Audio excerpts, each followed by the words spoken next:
Iran diduga mengangkut sekitar 5.000 rancau laut ke Teluk Persia.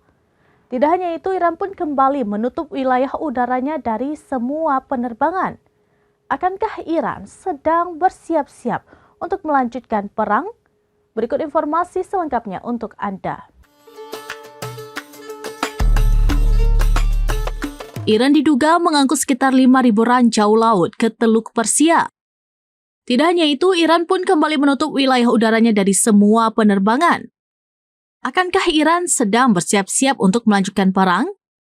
Al Arabiya melaporkan wilayah udara Iran ditutup untuk penerbangan transit internasional.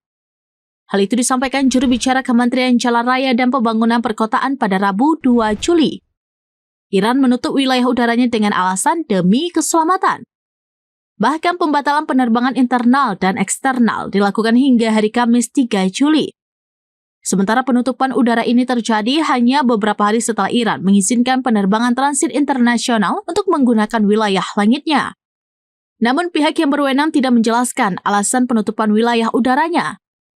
Di satu sisi, penutupan wilayah ini dilakukan seusai laporan terkait militer Iran diduga mengangkut rancau laut ke kapal-kapal di Teluk Persia.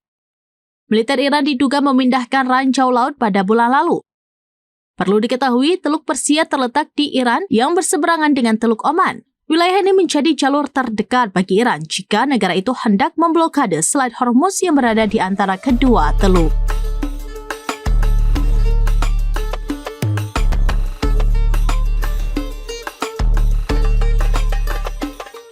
Demikian informasi terkini Syedaralun. Saksikan terus beragam informasi lainnya. Coba like dan share seluruh akun serambinews.com.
Download Tribun X sekarang, menghadirkan lokal menjadi Indonesia.